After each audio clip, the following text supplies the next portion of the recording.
the consequences of building a mega bridge and having it, on Highway 36, which is at capacity. And we'll talk about what the projections of ridership and the cost for this, $700 million bridge would be, for 18,000 cars versus what's happening on 94 with the number of cars that services. But, Your Honor, Maplewood has a stake of what happens to its development and the cost to the taxpayers of Maplewood when you have a mega bridge butt up against a Highway 36, which is already at capacity, which is one of, you're like me, you care about not only community, but also about the Wild and Scenic Rivers Act as well. But let's just talk about the economics and what this could mean to Maplewood and the taxpayers in Maplewood and how those costs haven't been factored in. Well, Maplewood certainly will be impacted, and you were recently with me when we met with MnDOT and some other organizations to talk about the plans that are in the works right now. And Maplewood has on the drawing board right now our last remaining semaphore that is on 36 at the intersection of 36 and English. And so we're working to get rid of that. And the reason that is important to us as a city really is that we get the benefits of having improved access for our residents, safer access for our residents, and would have an improved access situation for some commercial businesses that could be at that intersection. And so really those are the things that are the benefits for Maplewood directly, but what I think we're more focused on is the benefits for the general public that use the corridor. And so I was mentioning a little earlier to one of your staff that I had a great example this morning in that I had to go from North St. Paul to Minneapolis this morning and be in Minneapolis at 8. And so I left North St. Paul at 7 to allow myself plenty of time to get there. And I was late for the meeting because there was an accident this morning at Industrial Boulevard.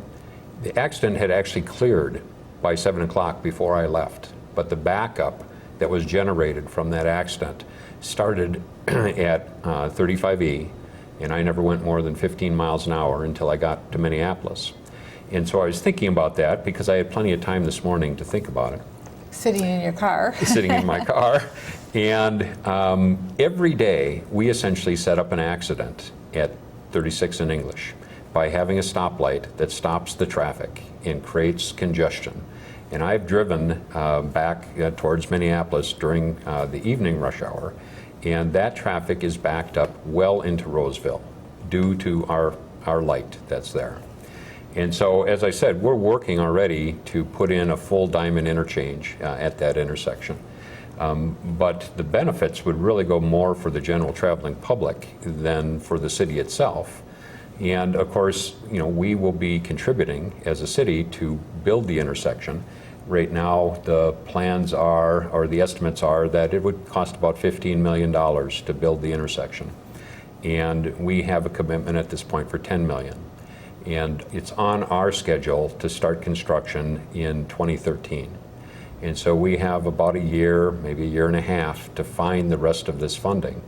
And quite frankly, in looking through our capital improvement plan, we're looking for a little bit over $7 million to come from the federal government in one way, shape, or form. But we don't have that money yet and are still searching, trying to figure out where we might be able to get it. And that was one thing I was trying to help with. Mm-hmm. And when people hear about earmarks, which is legislative directed spending, is when I meet with city leaders and with community leaders and with businesses and say, what are some of the things that you would like me to advocate for you in the transportation bill, or see if we can get the federal match to come in a little faster so you can take advantage of some state money or state planning, or, as you said, just do the right thing for traffic, not only for the residents of Maplewood, but for the people in the corridor. I was able to do that in North St. Paul and at McKnight, but when I started working on it in English, the decision was made that the President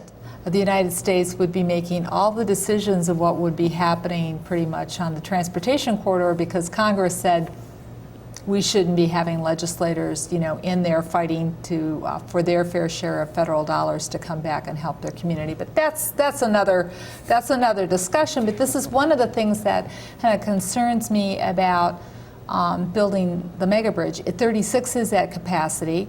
I don't think MnDOT has very accurate transportation counts. I mean, right now, transportation planning is much different than it was in the 70s. People are trying not to drive as far because of gasoline prices. We're trying to be smarter about our sustainable development. But 120, which is a crossing on Highway 36, which impacts 2 counties, Washington and Dakota, impacts Maplewood residents because they're driving on it all the time. When that bridge gets built, there's no dollar set aside for right-of-way, for development, for all the transportation changes that would have to happen at 120, so we don't have all these backups. And when we met with MnDOT, they kind of said it's in the plan, but that doesn't mean the money's in the pipeline. Well, exactly, and so that was what I was really kind of moving towards, is that in that meeting, if you sat there and listened to what all their plans were for the corridor, you might be tempted to think, well, wow, it seems like they're on top of it, and that they've got these different intersections and whatnot handled. But the thing is that there's a plan, but there's no money. And so, our small example, at least small to me in relationship to some of the other work that has to happen, is that we're searching for essentially for $5 million.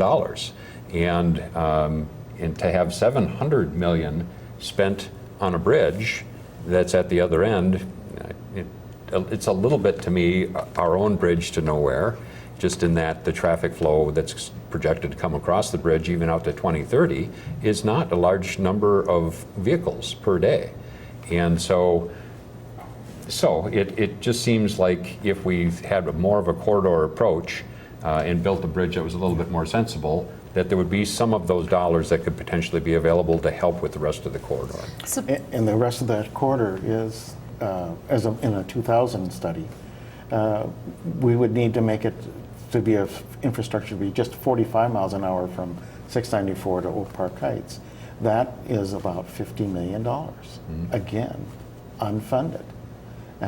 And the bigger study conclusion was that in order to have the big infrastructure to allow a lot of economic development and tourism and jobs to go to Wisconsin, have that connection, the same impact which Interstate 94 had in Wisconsin, we would need the upgrade Highway 36 between 35E to 35W, make that 6 lanes.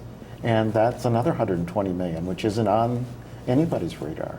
And what has to happen at Snelling Avenue and what happens to happen at 35 and the rest. So I easily think that this mega bridge proposal at $700 million, we're all done purchasing right away, doing what we need to do. If we count in the local community share of what the project's going to be to the taxpayers, we could easily get, I'm going to round up to close to $1 billion. I mean, to move, 18,000 cars. So we're going to tell people to stay tuned, but there are a lot of people, both in the environmental community, both in local government, federal government, and state government, who are really trying to find a solution for Stillwater to replace or complement the lift bridge that is there, to make sure that we have a bridge that is safe and effective, but one that is also cost effective and lives within the spirit of the Wild Scenic Rivers Act. I think we can do this. Yeah, I really definitely. do. And I don't think Stillwater deserves to be waiting another 10 or 20 years to have their traffic problem solved. But we need to come up with a real solution that has real answers, that is a realistic proposal not only for the river, but for all the people who want to cross back and forth. I want to thank you both for your work in your prospective cities and your help in being a calm, reasonable voice about a bridge that will make sense for Stillwater. So if people have questions, they should contact your local elected officials on this about what the impact to your community would be. And let's get a bridge built for Stillwater, but let's do one that's cost effective and one that respects the St. Croix River Valley. Thank you for watching today, and we'll keep pushing for Stillwater to get a bridge for the future that meets the needs in a respectful and responsible and fiscal way. Thank you for watching.